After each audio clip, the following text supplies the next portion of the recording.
And I'm back.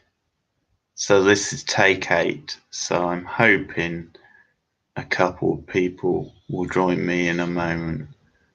Welcome to this live Nightmare on Elm Street live stream where we will be watching the film together, the original Wes Craven classic starring Heather Camp, Robert Englund in his star-making role as Freddy Krueger, one of the great screen horror villains, one of the great horror characters, and also Johnny Depp had an early appearance, his first ever film, in fact. So Nightmare on Elm Street, the original from 1984, and as I said, I'll be doing all of these on live streams, or at least that's the plan.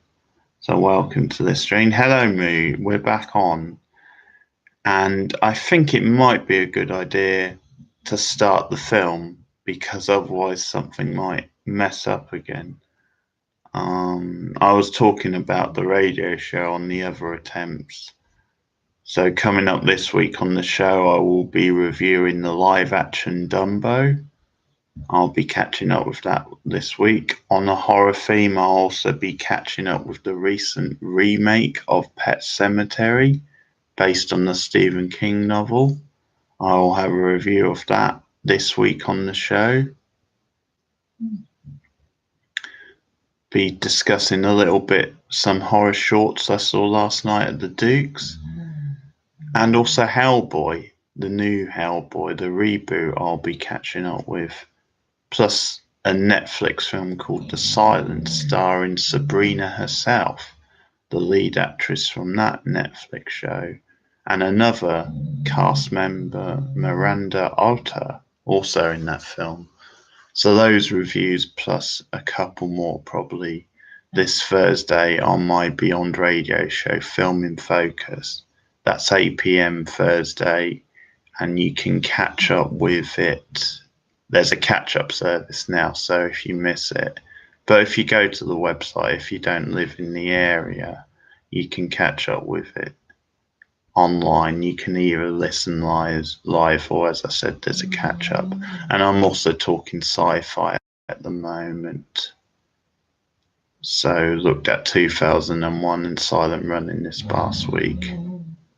Okay, so moves on. So this is good. So we don't want to waste too much time. This is like the 8th attempt, folks, basically. So we have at least. So are you watching the film, Moo? Do you have it?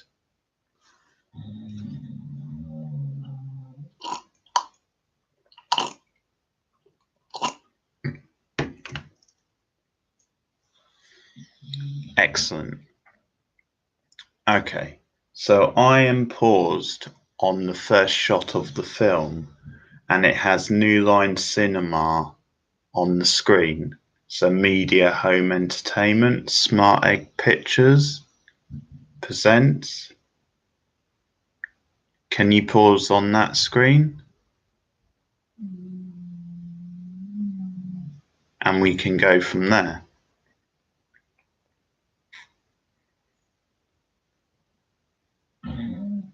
In fact, hang on, we can go from the title screen. I'll just move it on a bit.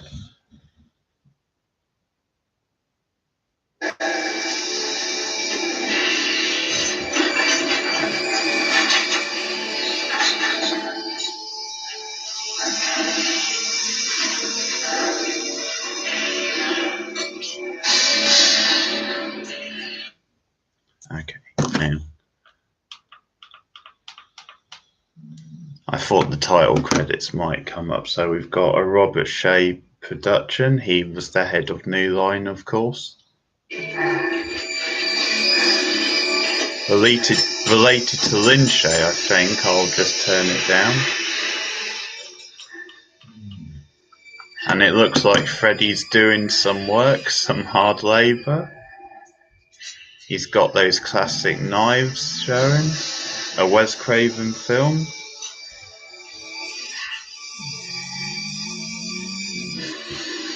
Okay. Right. I've paused it on A Nightmare on Elm Street, the title. So can you pause it there, Lady Moo, and then we can go from there. We can start the live chat from there.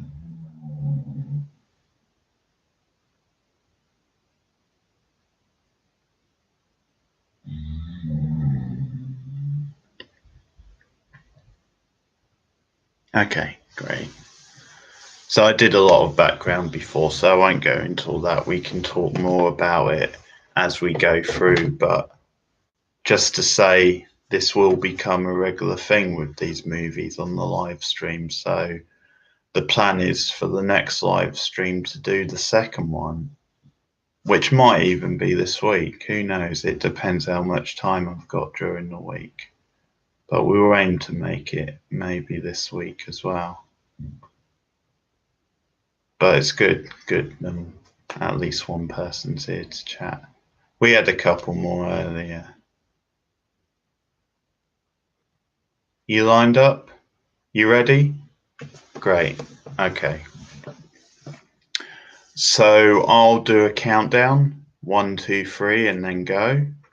And so on go, press play. Okay. 1, 2, 3. My dog's snoring. And go.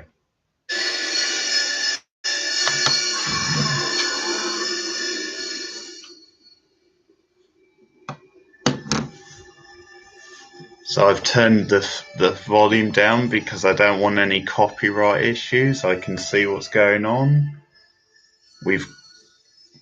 Yes, a dog. I've got a staffy named AJ. I'm looking after while mum's away. Very cute. Introducing Johnny Depp, as I said. Johnny Depp's first ever film appearance. And Lynn Shay's in it as well. She's related to the head of New Line, who you saw pop up in a credit before. So we've got the girl in a nightgown in a dark and secluded factory. Classic look for these films for the 1980s. Very wet and slimy pipes. Everything looking all sinister and creepy. Yeah, copyright. It's a whole thing with YouTube. I mean, it's not on the screen, so it should be alright, but I thought I'd turn it down anyway so that the sound doesn't come across too much. Yeah, I'm guessing he would be Moo. I'd say he's a teen, maybe like 19, maybe like 21, 22 at the most, probably. First ever film appearance of a very promising career. I'll let you be the judge of how it all panned out.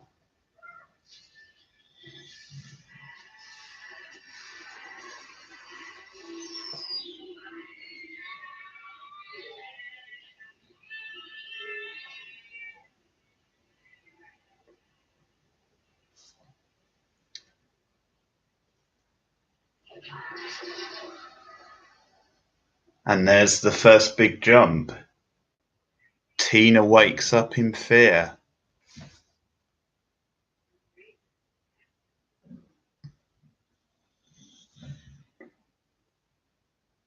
She's got ripped clothes from the dream. Pretty vivid stuff.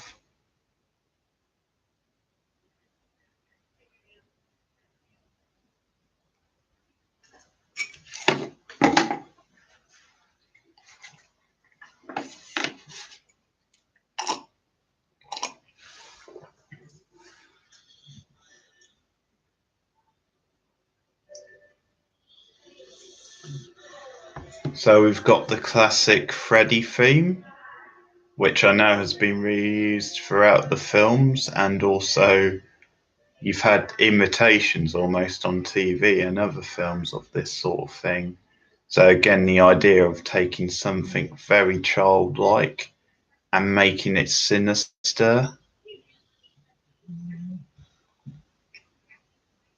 Yeah, we have the young Johnny Depp with his friends.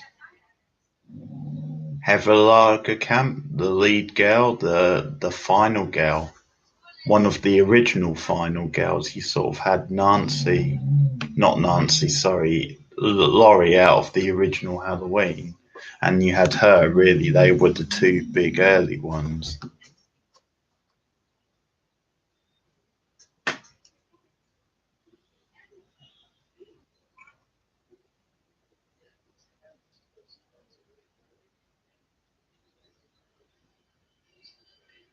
Yeah,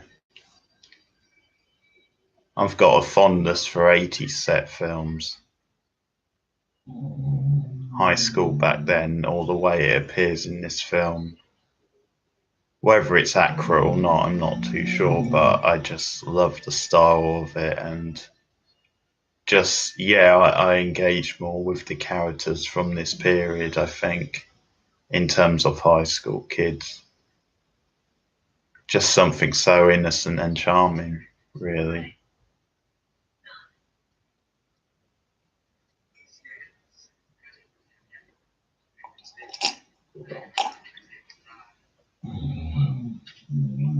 Some very dated technology we see Mr. Depp using in this scene.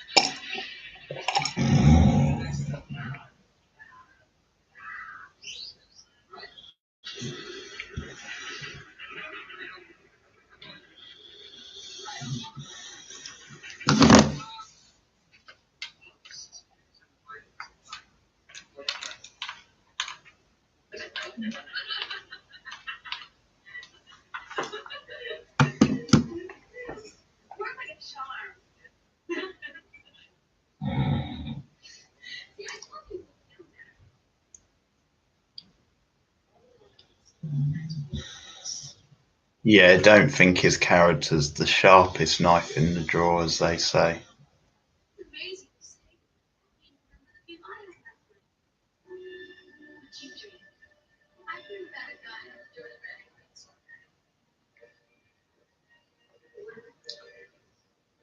So as I was saying before, I'm not sure if I said it on this stream or one of the other parts, but the character she's describing now, the Freddy character, was based on someone from Wes Craven's past, from his childhood. Someone he noticed outside his window dressed exactly like Freddy is in the film. And then he looked back and the guy was gone, but it stayed with him all those years. And yeah, and so that was the inspiration for the Freddy character.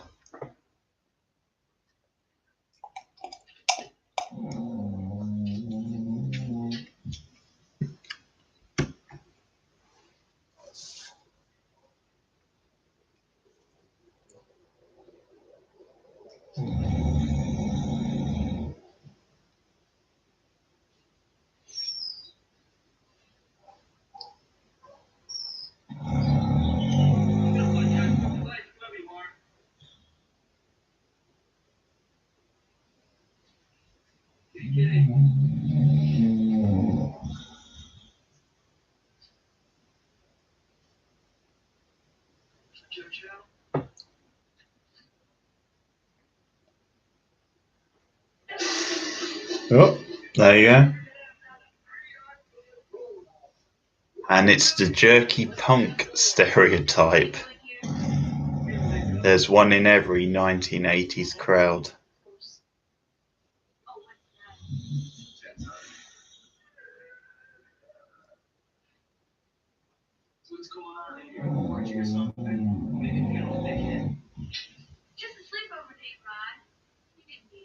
So Rod jumping out there, but the setup making us believe it could be Freddy. This before we've really figured out what exactly is happening with Freddy. But yeah, that's a classic horror convention. That dates back years, really. Dates back to the 40s. Very far back.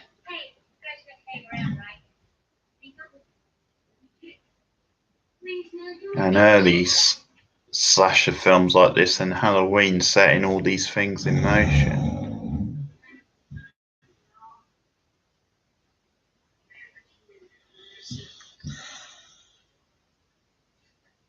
You haven't seen this film?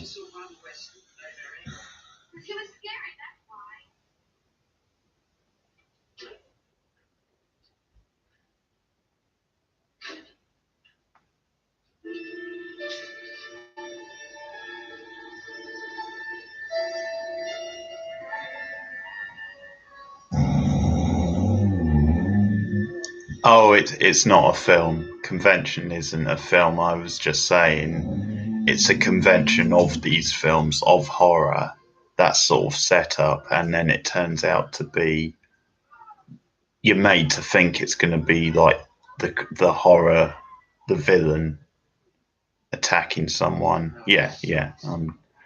But then it turns out to be something more innocent, more everyday,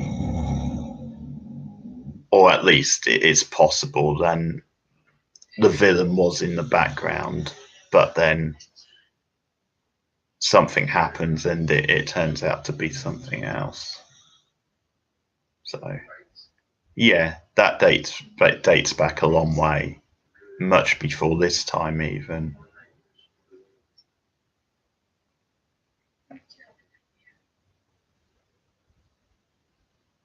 So have you seen any of these films? I take it you've seen this one.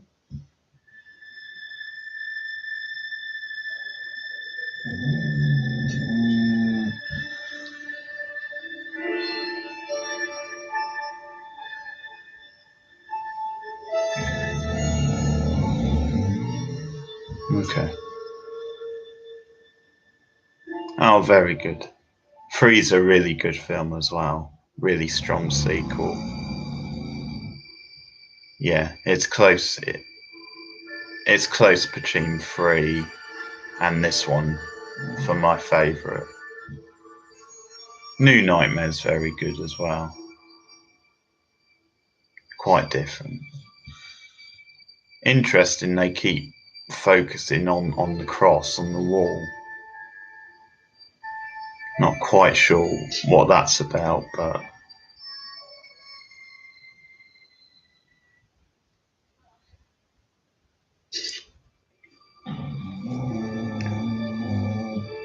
I think the suburban setting is telling in this, the fact that this idea of it all looking picturesque and pretty, but then you have this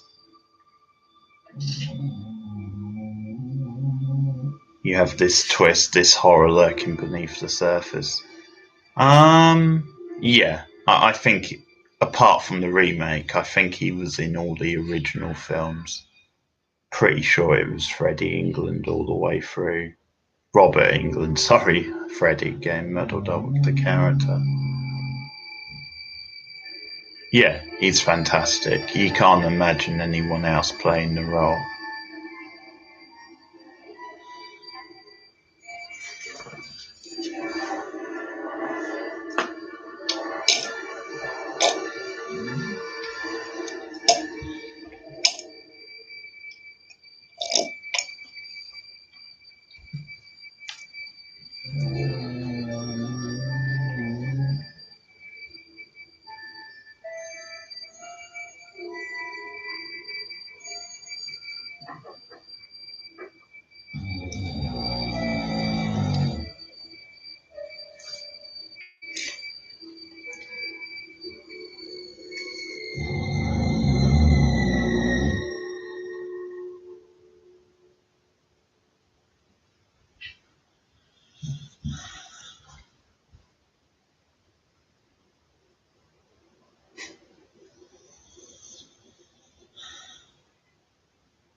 I think what's interesting about this in the early part with Tina is it makes you think, I think, that she's going to be the main girl, the main character, human character. I think it sets that up in your mind. And of course, that doesn't quite turn out to be the case.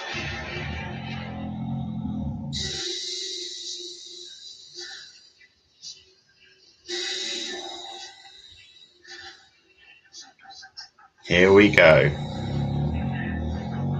It's classic Freddy time.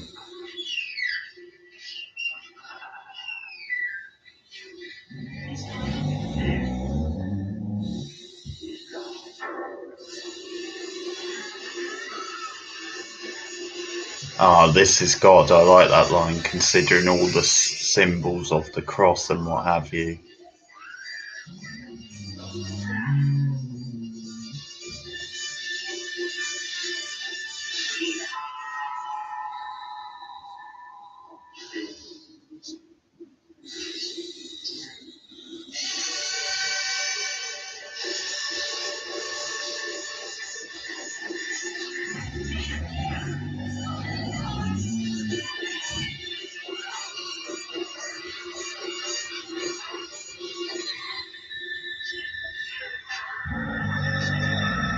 Ah, that's freaky. Rod needs to wake up. So this is the first big set piece of the film, as she's just going out of her mind.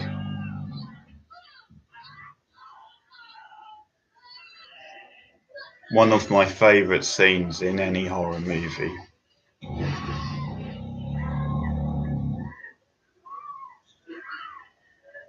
With her flying up on the wall and the blood.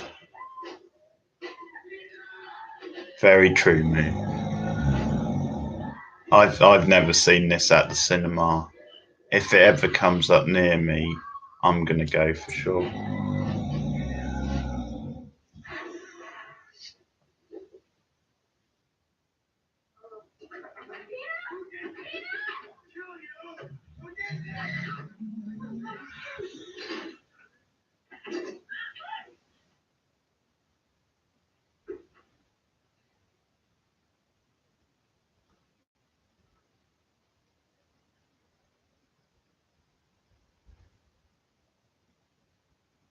Well, I'm afraid believing in God didn't do anything for Tina. It just couldn't save her, folks. She's gone.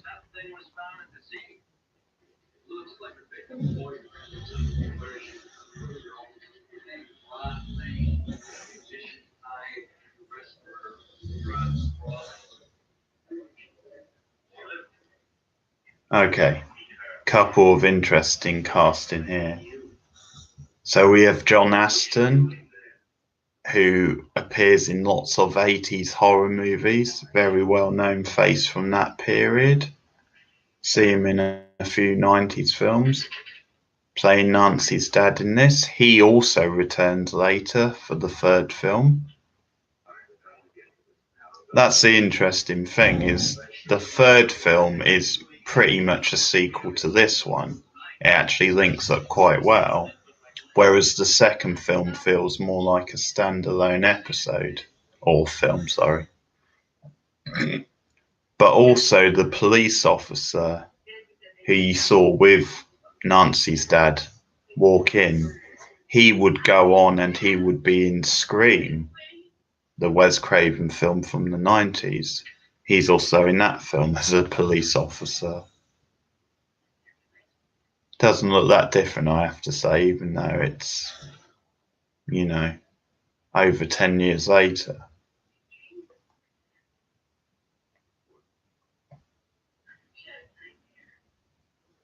And the dog keeps looking at me. I don't know why. He's woken up now, which is good. He snores really loud.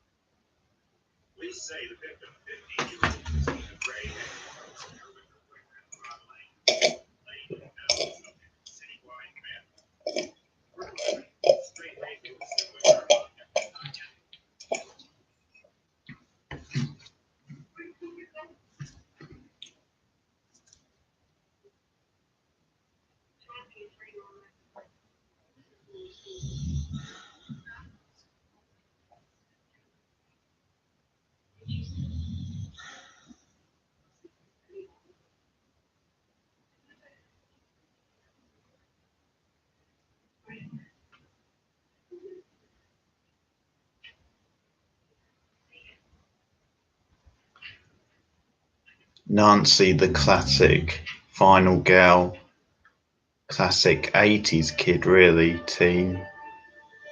She's very grounded, very vulnerable, but she's tough as well.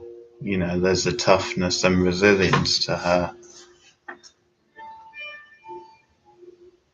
Heather does a great job in the role. I'd probably say her, Laurie from Halloween, another false jump there, another setup, and then goes in a different direction. Laurie from Halloween and Sydney from Scream are my top 3 final girls.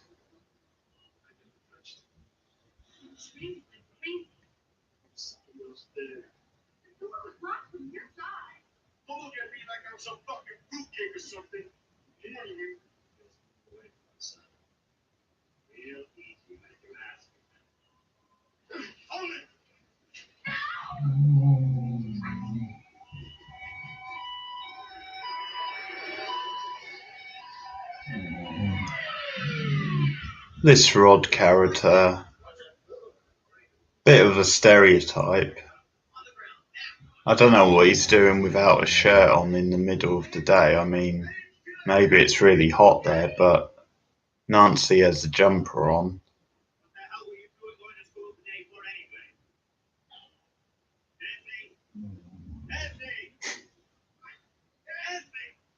But again, really good connection between the father and the daughter. I really believe them as a father and daughter. And you can sense their bond, but also a tension there. Really good casting again.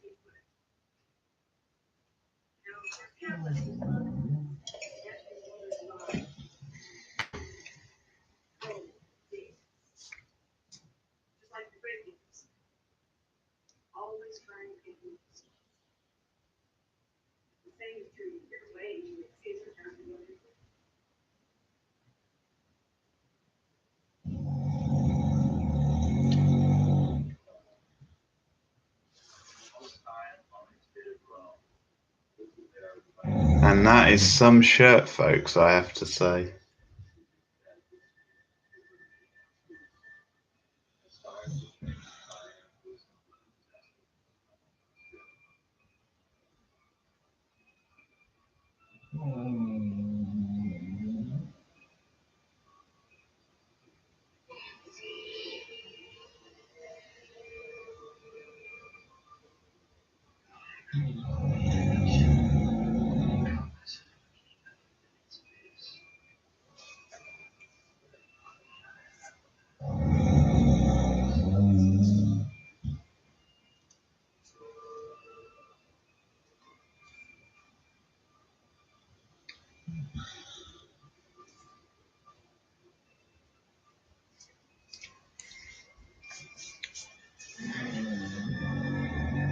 Yes, indeed, quite freaky.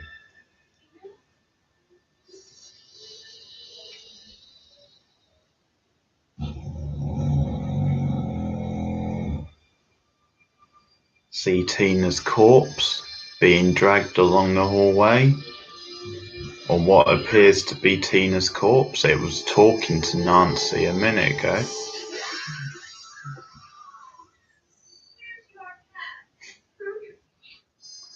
Screw your past. Great line.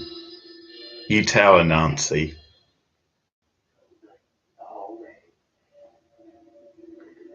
Oh boy.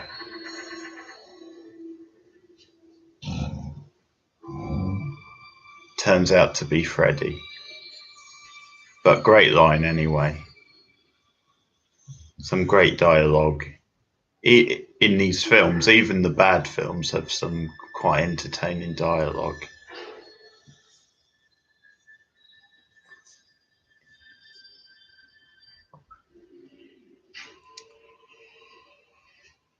Welcome to primetime, bitch.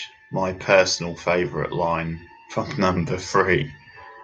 When the girl wants to be a TV star and Freddy smashes the TV set over her head, kills her that way, says, welcome to primetime, bitch. but we'll get there.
That maniacal laugh.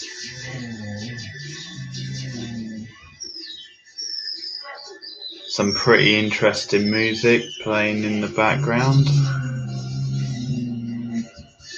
Some great sound design as well, the scraping of the knives, of the fingers on the pipes.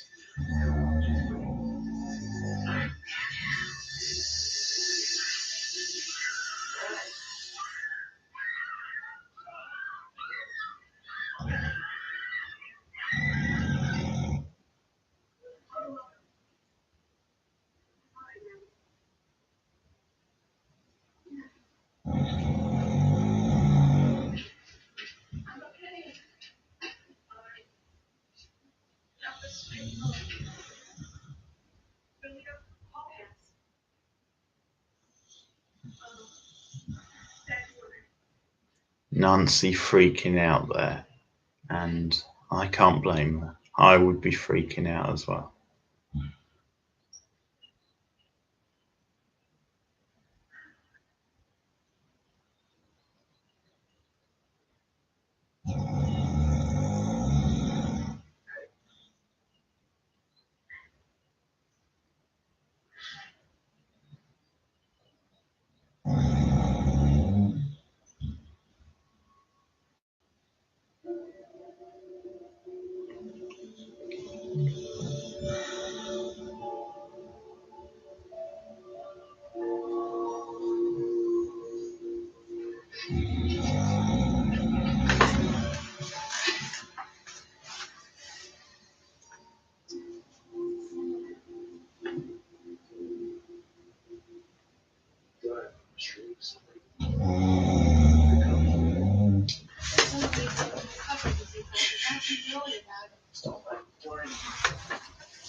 So have you seen any other Wes Craven movies? Moo? Do you have a favourite one?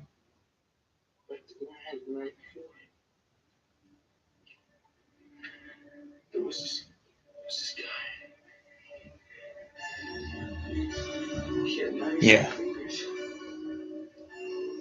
Probably the same. This is up there. He also did the Scream movies. So you've got 4 Scream movies.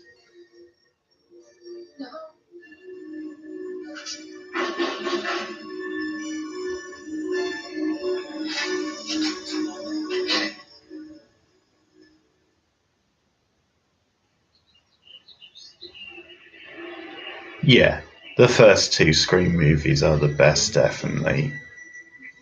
I actually did a marathon watch of all four recently. The third one is the worst. It's absolutely dire.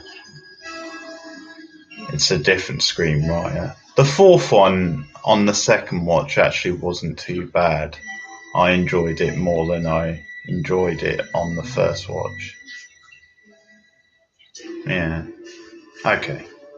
Here we go. Another big scene. Don't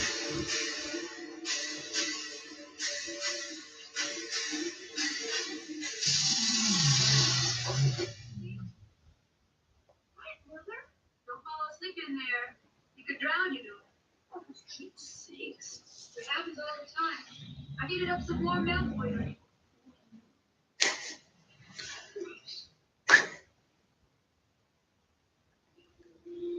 She's right. Warm milk is gross. Don't see the appeal of warm milk myself.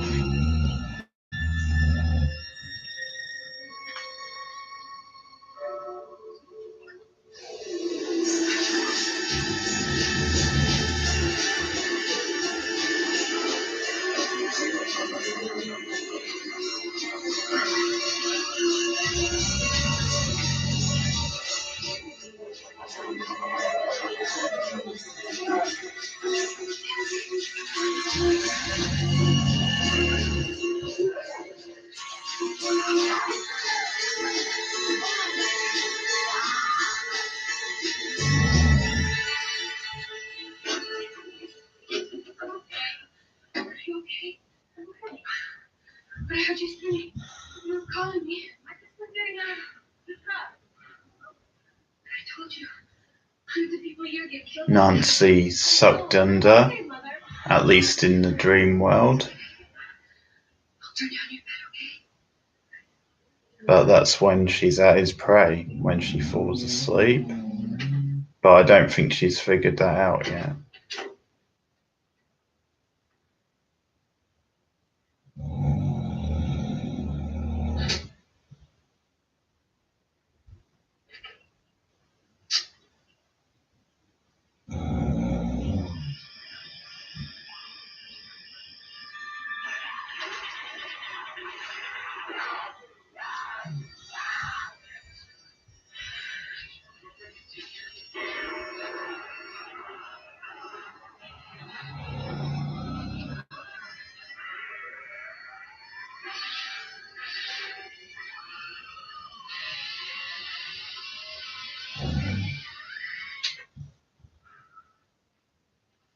And that was another 80s classic, Evil Dead. She was watching on TV there. I'm sorry, I was out of place here. Street. You should have been. Yeah, Sam Raimi film. There's this thing with Raimi and Wes Craven.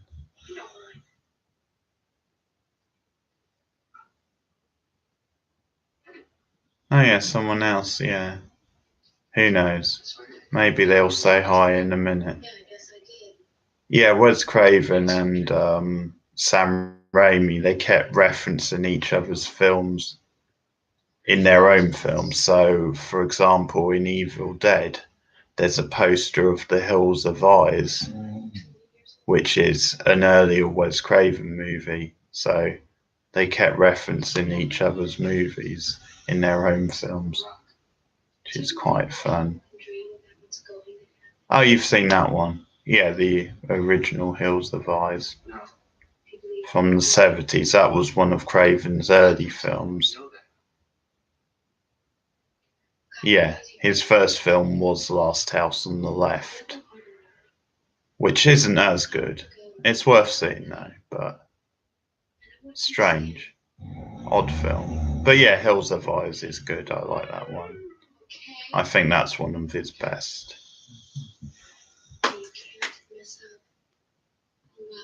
People Under the Stairs from the early 90s is one I enjoy. Ah, okay. Yeah, I've not seen the remake. Just seen the original.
I'm hoping whoever dropped by a moment ago, by the way, signed up to the channel.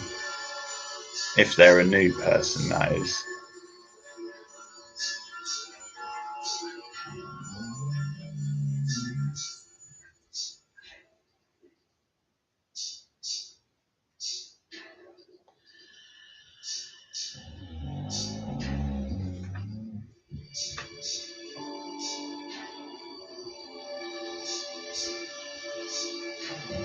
Yeah, possible.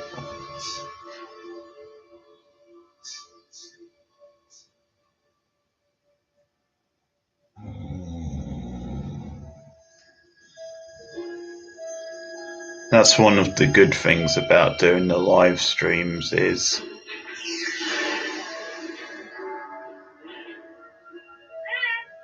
I think people who subscribe to the channel get notified.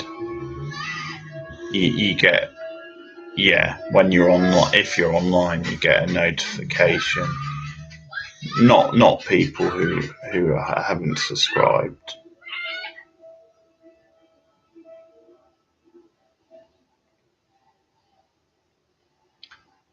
But yeah, I think last time I got some new subscribers from the live stream, so that was obviously good. Oh.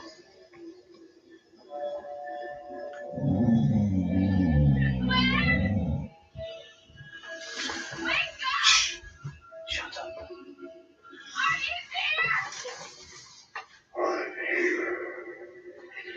Oh.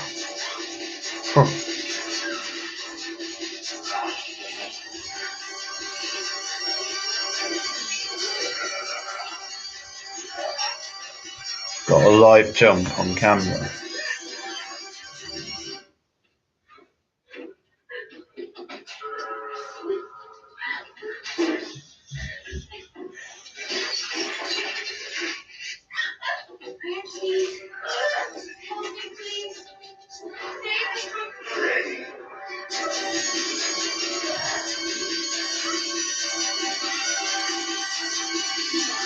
Again, some pretty wild electronical proggy sort of music. Quite effective. Oh! Through the mirror.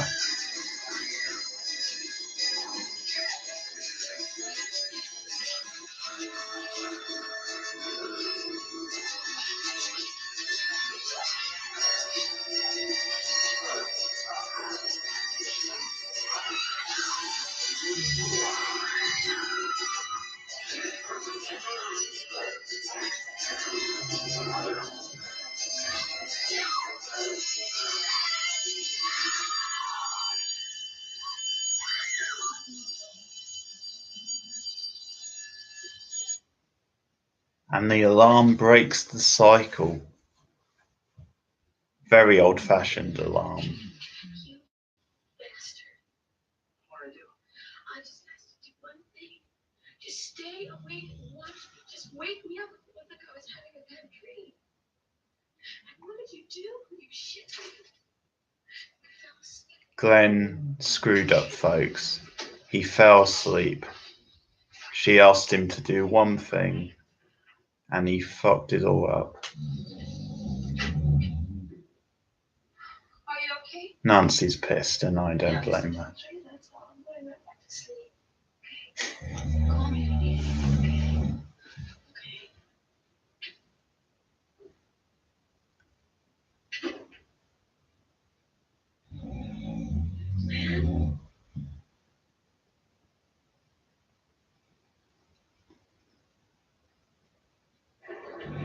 You want to tell me what's going on? Come on. Yeah. Garcia, I've got to see where I lay again. Well, I took the night shift so I could get some peace and quiet. It's urgent.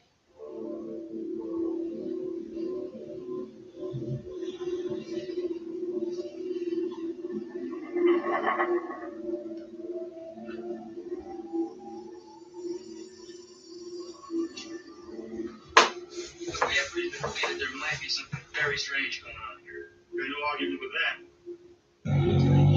It's an unsolved murder, and I don't like unsolved murders, especially ones that my daughter's mixed up in. What are you doing? This hour you should be home in bed. I just want to see if he's okay. Nancy. Yeah, sleeping like a baby. He's not going anywhere.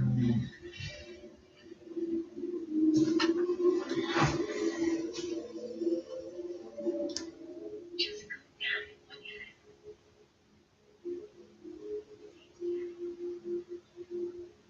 All right. Let's see it.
First Tina, and now her boyfriend, Rod. He lives by the sword. Come back. Let us recall also for Lord's definition. Be judged not. Just be judged. Give me Rod Lane. Rest in peace.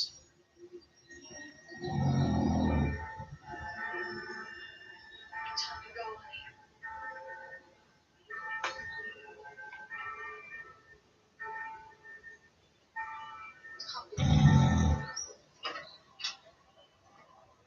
Killer's still loose, you know. Saying somebody else killed Tina. I don't know who he is. But he's burned. There's a weird hat. A red and green sweater, really dirty. He uses these knives. I 5 fingernails. They keep her home for a few days until she really gets over the shock of this. I've got something better. I'm going to get her some help.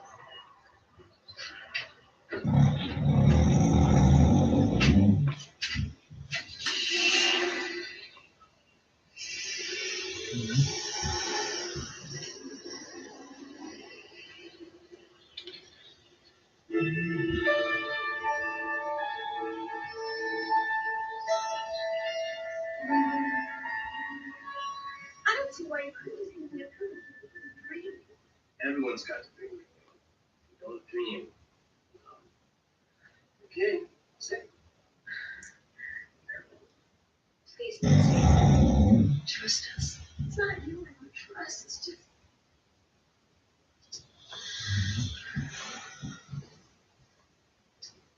Okay. I'll do it.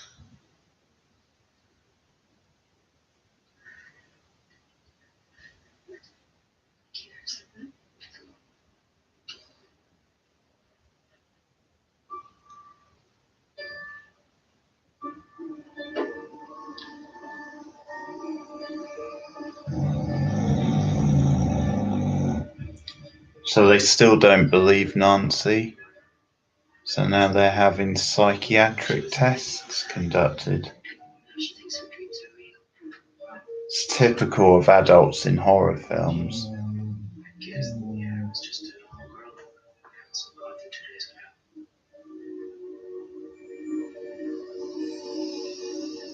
now. Recognise this guy playing the doctor, but I'm not sure what from.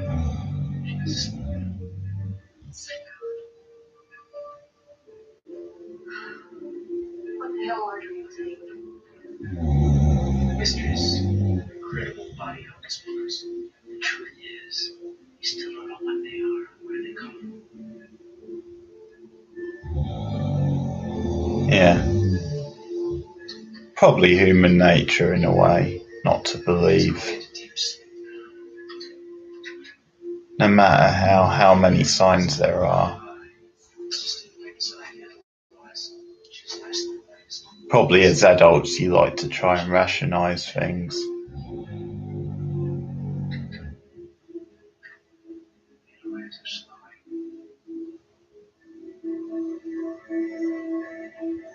She's in the audience now. She's definitely dreaming now. It's a good one too. Typical dream for her. Nightmare now. He must rise 5 or 6. She's about 3.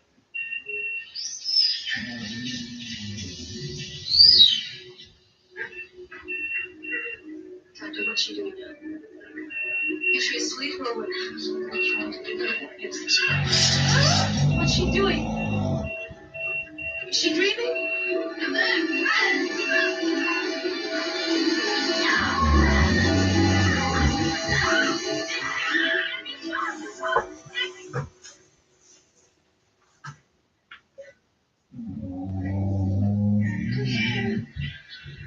Listen, sleep. No! Oh my God! Get something!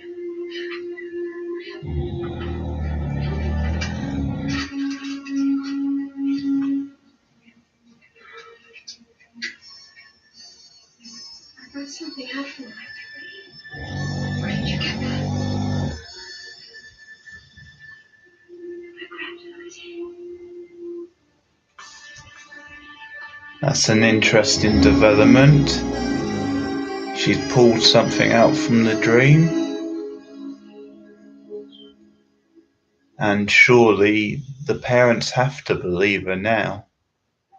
What more proof do they want?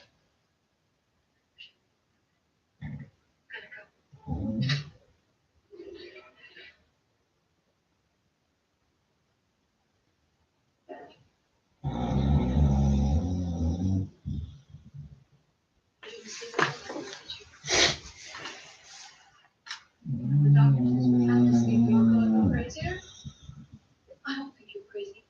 And stop drinking that damn coffee. So, did you ask Daddy to have the tag down? I threw that filthy thing away. I don't know where you're really going or what you're trying to prove. I learned at the dream clinic. That's what I'm trying to do. Ron's getting even Tina. This guy.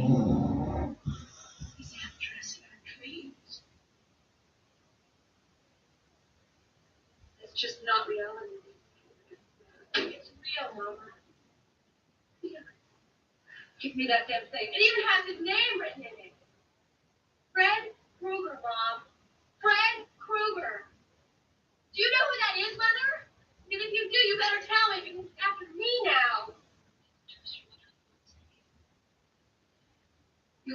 me to get some sleep.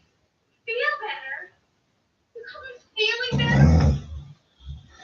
I'll bring you back that bottle. When everything happens, it seems like you're getting good and really different.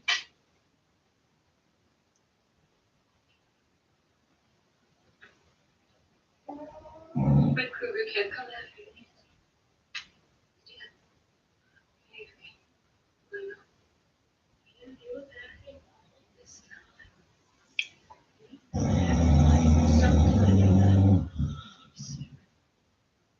There's something wrong with what you're imagining. You feel better when you sleep. It's just as simple as that.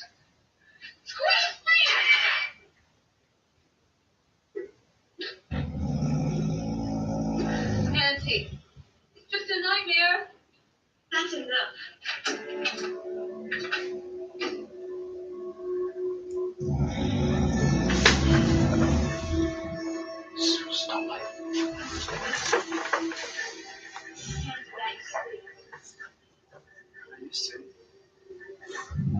It's a big scene there between mother and daughter. Mother looked like she was starting to come around, but then she acknowledges that she knows of Freddy, she's heard of him, and there's some link to her past. But she says he's dead, basically, it's just a dream, which is enough. But she's quite vague on the details, the mother. They got all their art and literature from dreams, so they couldn't write it down. Dream skills. What if they meet a monster in their dreams? Then what? They turn it back on him. Take away its energy and it disappears. I think it must be later in this film where the mother explains about the past.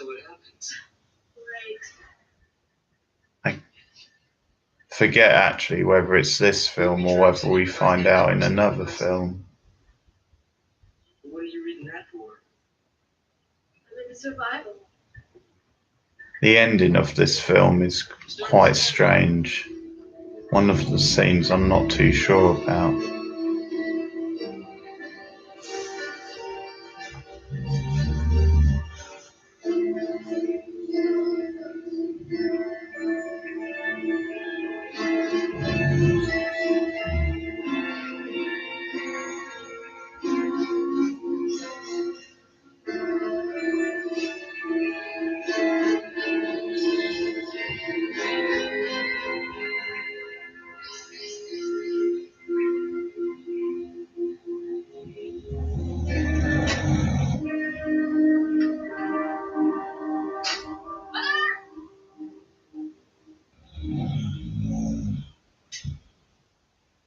What's with the bars? Security. Security. Security from what?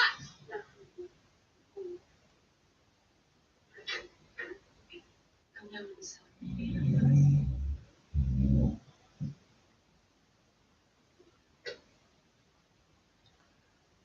Okay, so this is the scene where the mother's going to explain the backstory, how she knows about Freddy.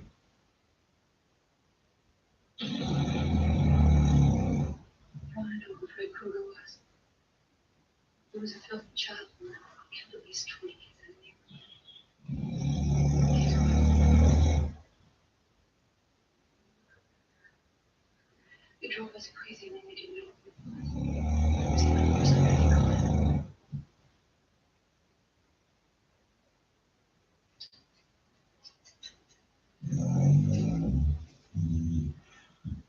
They put it away. The lawyers got that and the judge got famous, but somebody forgot to sign the search warrant in the right place. Krueger was free just like that. What did you do? A bunch of us parents tracked him down and they had him. We found him in an old abandoned warehouse where we used to take his name. Come on. Gasoline. Put it all over the place. Be a trail of blood. Didn't let the whole thing up and watched it burn.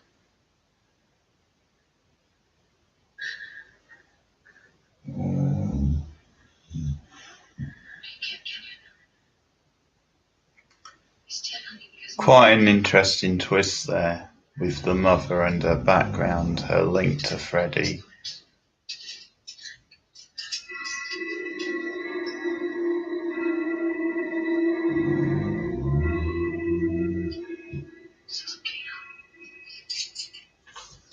Sometimes they'll put that into a prequel or a second film, a sequel, and it feels so forced because it hasn't been set up in the first film. But because this is the first film and we're introduced to it in this film, then it works really. It's fine. No problem with that. So quite a nicely done scene. See your mom went into the security store today. Looked like a prisoner to send her or something.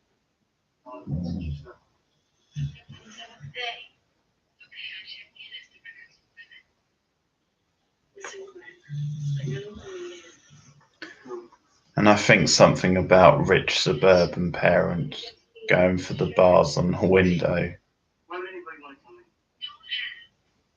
Just give me some help nailing the guy when I bring him out. Bring him out what? My dream. How do you plan to do that? Just like I never had. I have a hold of this sucker when you wake me up. Wait a minute. You can't bring somebody to the train.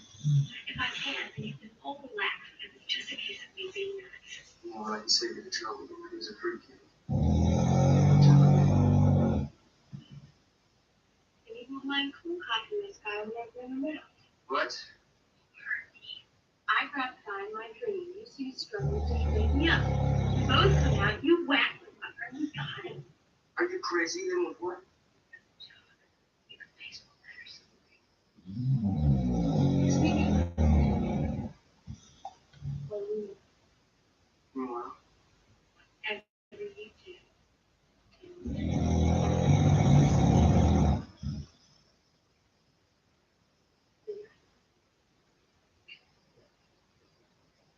She has a point there. If Glenn doesn't believe in Kruger, then there's nothing for him to be afraid of. There's no reason why he wouldn't do it.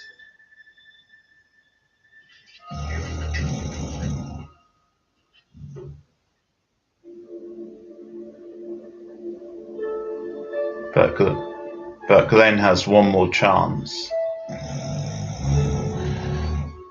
One more chance to make it up to Nancy. If he doesn't, well, you've seen the film, you know what happens. She's either going to dump him or he's going to end up dead. One of the two. I'm not saying which.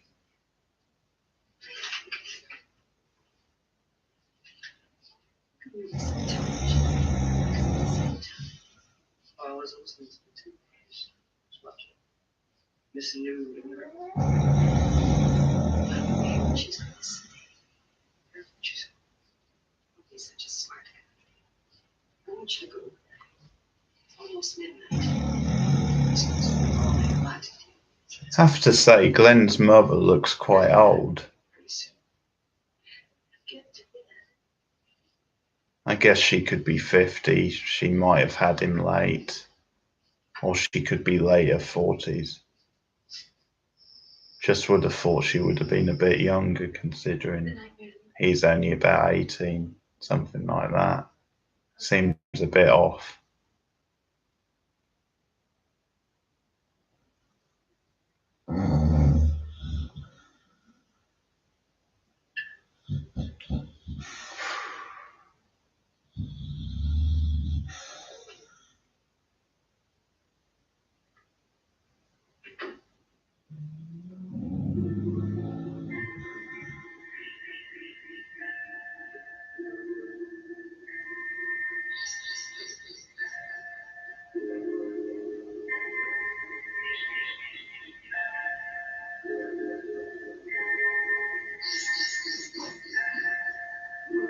Pretty neat. Nancy has coffee lined up under her table.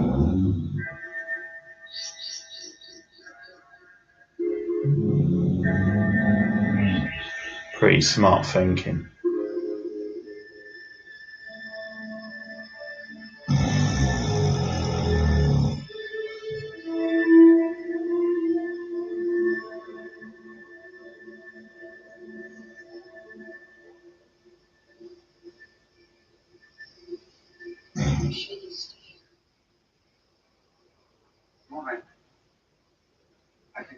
as some kind of lunatic song. About that child? Who was Bars? Bars is just being cautious for being alone. Nancy acting so nervous. I don't care what you say. I don't want that kid being a person.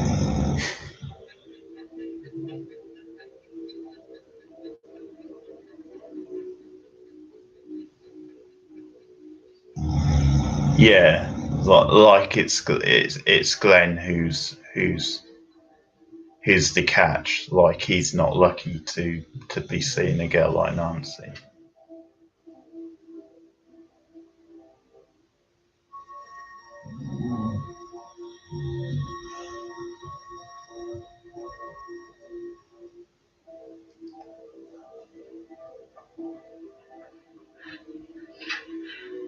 Oh, here we go.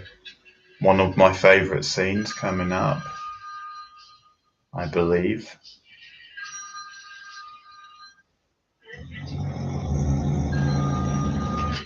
Hello? Just a minute. It's her. She wants to talk to Glenn. What's this about? Just a minute. She says it's private. Very private. And very important. Glenn just said you have to talk to him tomorrow. He's going to be in trouble with these kids, that's all. As a matter of fact,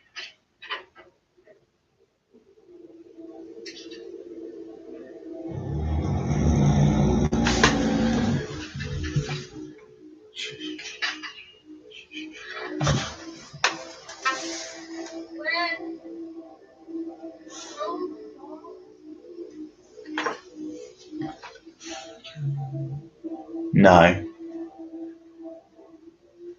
Hello, Howard Sky. Welcome back to the stream. No, it's this bit coming up with the tongue through the telephone.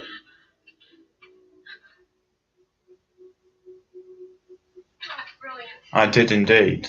Thank you for returning. We're watching Nightmare on Elm Street, the original, from 1984. No, it's the tongue through the telephone. I was talking about Moo. Here we go.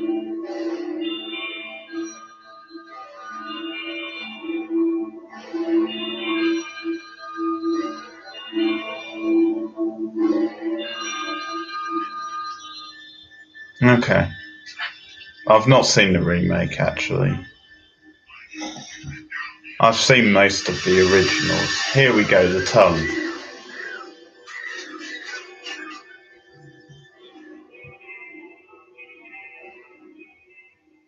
Love that scene. Love her reaction. Such a different jump scene, but it just shows you one of the great things about this film. You get the practical makeup effects like that, the fleshy effects. So you actually feel it. You feel it like it's a physical thing rather than some dodgy CGI computer thing. Feels very fleshy and tactile. One of my favourite horror scenes, right there. What year was who born, me or Lady Moo? Howard Sky.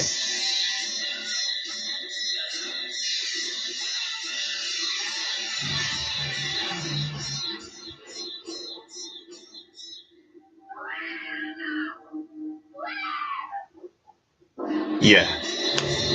See, she's very young, but I was born in 1980, so I'm 38. And the pool of blood, another one of my favourite scenes.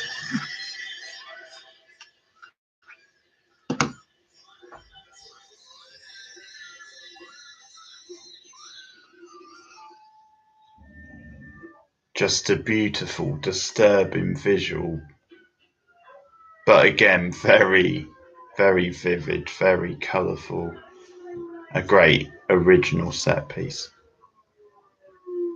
From 1980, almost nothing then. Oh, Guy, sorry, Harry's Guy. Almost nothing. But no one remembers from the year they were born. Your memories start from 5 or 6. Or certainly not at my age. I guess if you're 12, you might remember some stuff from the year you were born. Oh, 1980s. Just little fragments. Just little things like a school disco, playing with my friends. Going to the cinema, my first film I remember was, well, it wasn't my first film, sorry, but it's the first film I remember going to the cinema, seeing at the cinema, which was the Batman, the original Tim Burton 1989 Batman.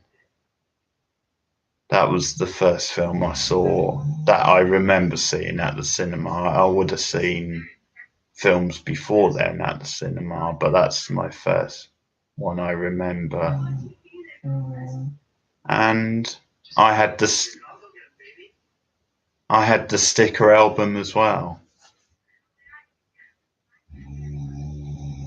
Corpse Bride is good. I like that one. I prefer his older films. I prefer, classic Edward Scissorhands. So moving every time I see it. And I saw the ballet as well quite a few years ago. That was pretty good, worth seeing. I've got a t-shirt somewhere. But yeah, I love that. I love Beetlejuice. I also love Ed Wood, about the film director. Those are my 3 favourite Burton films, I'd say. Sleepy Hollow, once again. Yeah, not so keen on his later films. Think he's got a little bit lazy.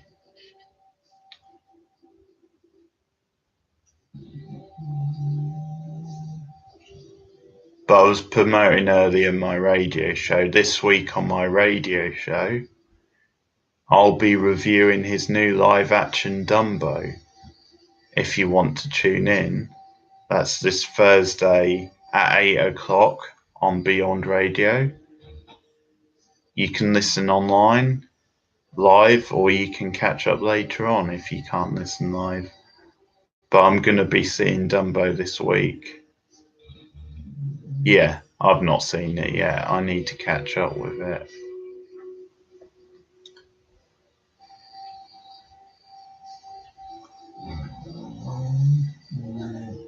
Yes, Get Out. Very good film. Very good film. Very interesting and different. More than just a horror film, really. And actually, on last week's show, I reviewed Us, which is the latest film from the same director, which, speaking of horror, is a very good horror film. So,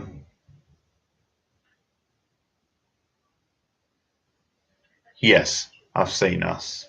Saw it a couple of weeks ago. Really good film. Really liked it.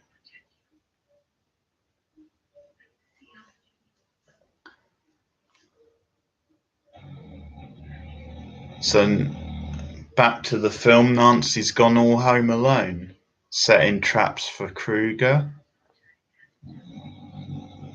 taking some initiatives, and Johnny Depp's first ever screen appearance has come to a fuddling halt.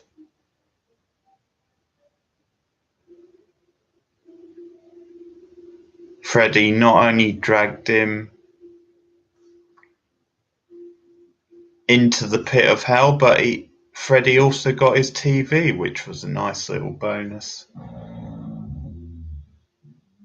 And suddenly, a minute ago the chat went up to 6 people. Well, it's free now.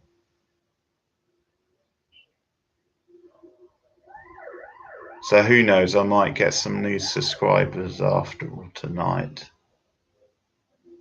Or at least some likes on the video.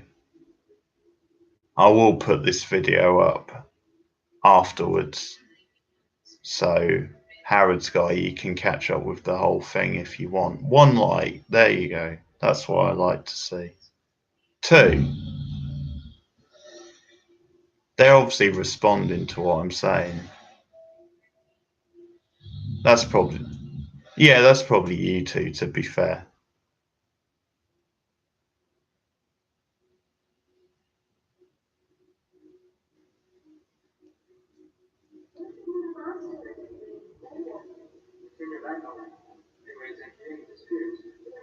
Come on, 3 likes. There's 3 people watching. There's got to be 3 likes.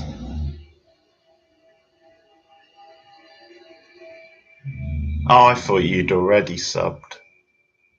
Glenn, Guy. Thank you. Thanks for subscribing.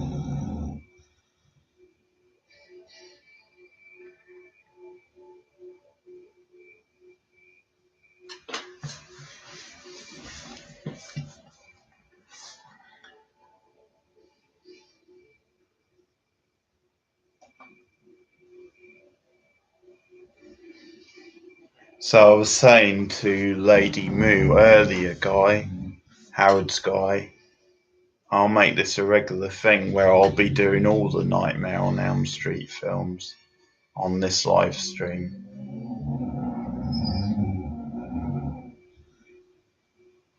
So I'll probably do the second one this week, probably, if I've got time. So watch out for that. Maybe tomorrow, maybe the night after. But yeah, make it a regular thing where I go through the whole series.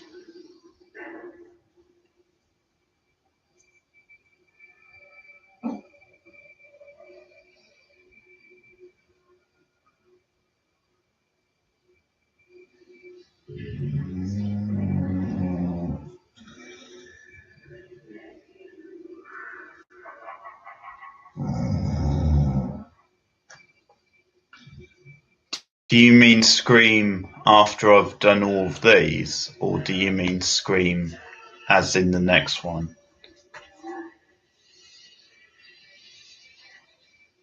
Certainly you can do the Scream movies at one point. I enjoy them. The first 2 especially.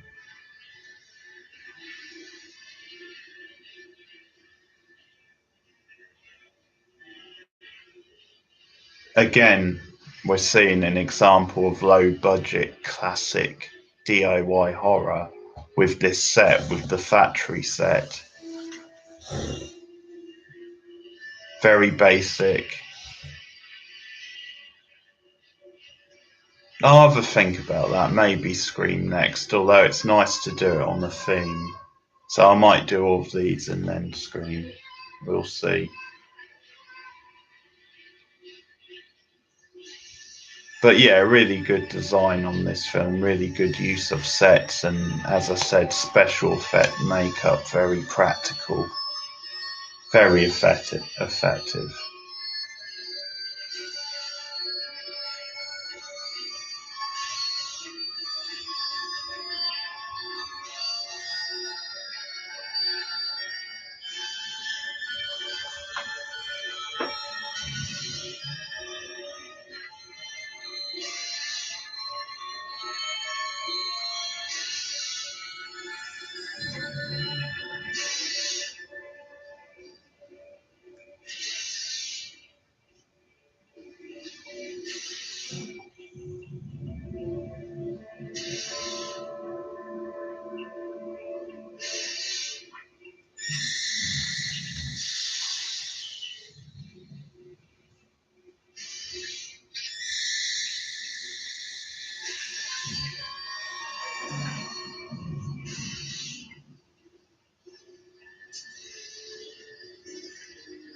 There's a nice little character arc for Nancy as well across the film. Starts off as a very fragile, freaked out, disturbed sort of girl, and then builds into a much more well-rounded character, a lot tougher, really thinks for herself, takes things into her own hand. Something I like about 80s cinema, the way the teenagers are so proactive and they're treated more like adults. Doesn't happen enough in modern films.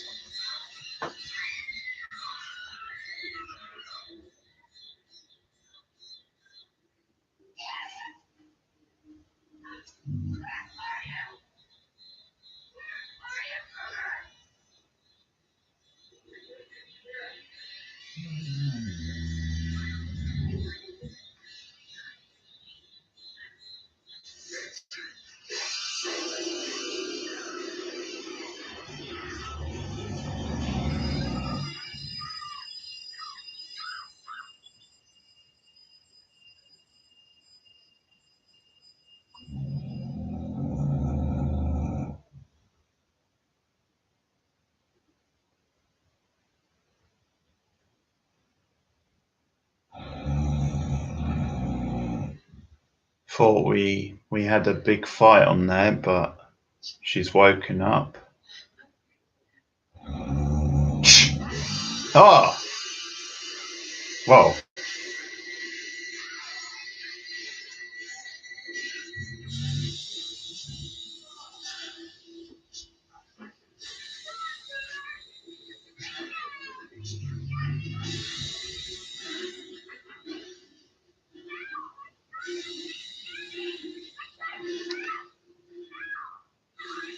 Yeah, this cop here really pisses me off.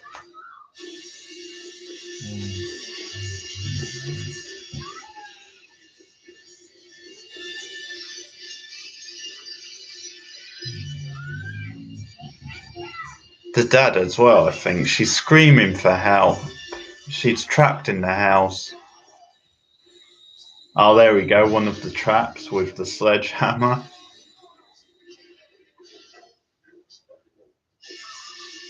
That's a tough one, Guy, but I would say The Exorcist. The Exorcist is my favourite horror of all time. I don't necessarily watch it as much as some horrors, you know, heavy going film and all that, but yeah, it is a classic. I'd say The Exorcist.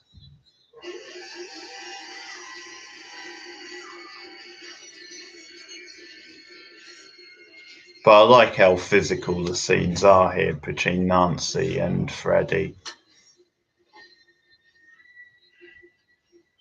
Really seem to have good chemistry.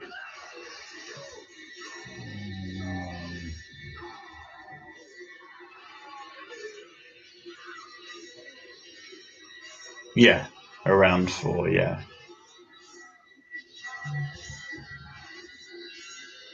And this won't mean anything to Harrod's Guy because he's not watching, but burn, baby, burn, Freddie. Just had to say that.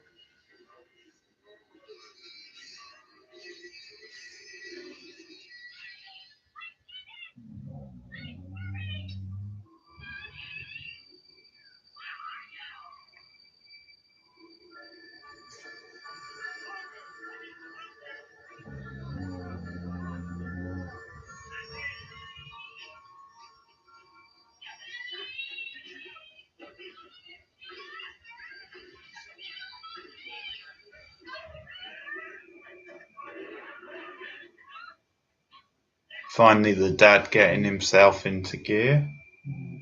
Didn't seem to be taking her seriously before, which makes no sense. She was screaming for her life. It was clear something was in there, even if he doesn't believe it's Freddy Krueger.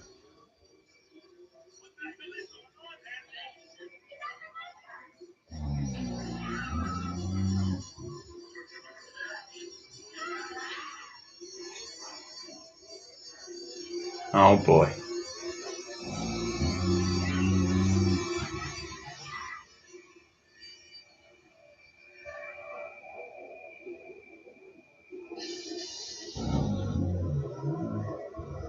Oh no, he's got onto the mother.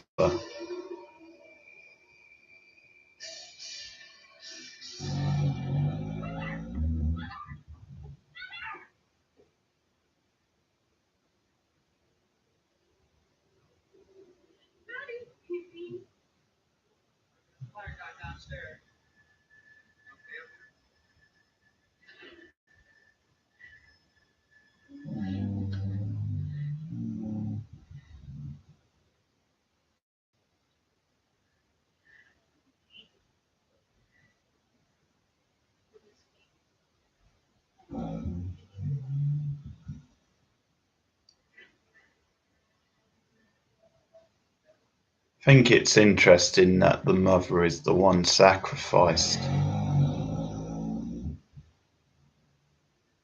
I could be wrong, but I sort of get the impression she was closer to Nancy. But I think now, with the mother gone, I think this is going to bring Nancy and her dad closer together. So quite an interesting turnaround. Of course, the mother has the past with Krueger, so Freddy wanted revenge.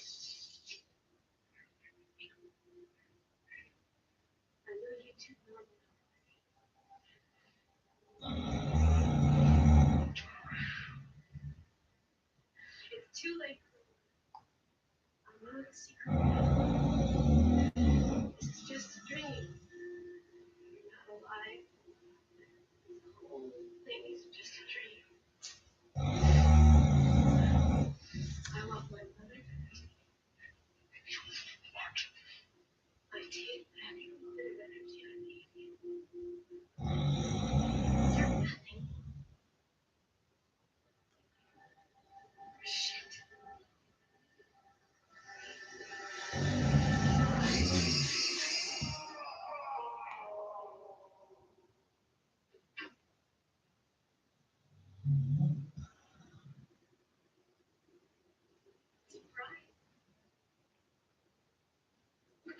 And there you have it. Makes perfect sense. If she doesn't believe in him, she stands up to him out of principle, removes that energy.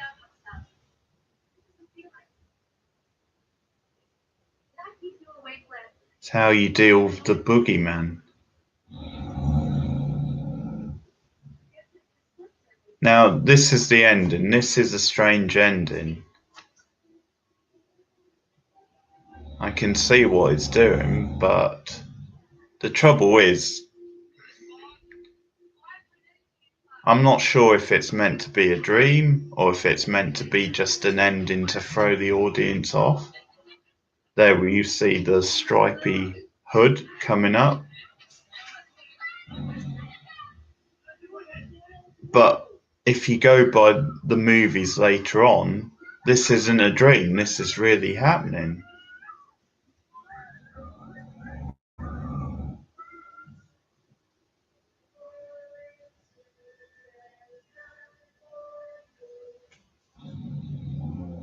Oh.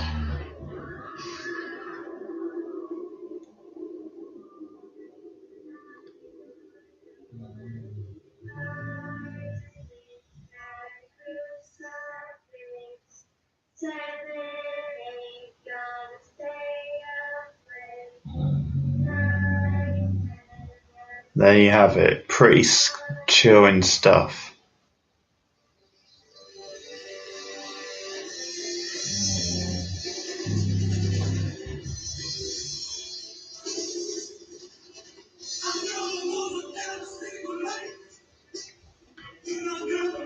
Yeah, it's just when they mention it in a later film,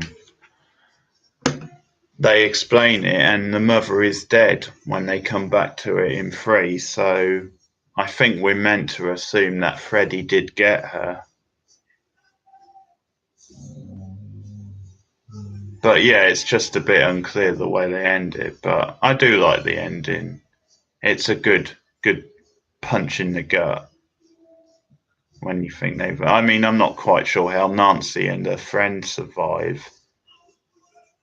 And then, of course, they suggest the whole thing's been a dream because her friend's alive. Although I think that's just because, yeah, it's a funny ending, I agree. I like it for what it does, but it's always that balancing thing. I suppose they brought them back because Nancy won, so that outdid everything, but then you get the twist at the end. But very good. It stands up all these years later. You know, it's now, what's that, 39 years? No, sorry, not quite that old. 35 years old now. Yeah. And it stands up all these years later, and that's a sign of a horror classic when it just stands up over repeat viewings over many years. Tis a classic. So, Moo, before we wrap up, what do you give it out of 10? Nightmare on Elm Street 1. How would you rate it? Or you can do out of 5 stars. Out of 10 or out of 5.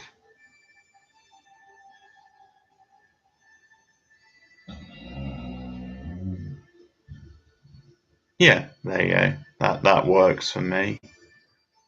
I'd give it, if I was doing it out of 10, I'd probably give it an 8 or a 9. You know, I think it's a classic. Not quite a masterpiece, but close enough to one. Certainly a classic horror movie that I watch over and over. And sometimes you just return to certain films and you get enjoyment out of them. And that's something to be said, really. But it was a great watch, really good interaction. Thank you to you both and for the people, for Cookie, who was on earlier. And we'll carry on with the Nightmare on Elm Street films on these streams. So I'll probably do the next one either tomorrow or Tuesday. I can't say which night, but some night this week, around about the same time, around about 10, and hopefully there won't be any problems. So this week, if you're free, if you're up for it, but we'll go with the flow for part 2, which actually isn't too bad. It's hit and miss, but as sequels go, it's not too bad. So thank you very much to both of you, and thank you for anyone else who's going to see this video. I will put the stream up, and I'll speak to you soon. Thank you and good night.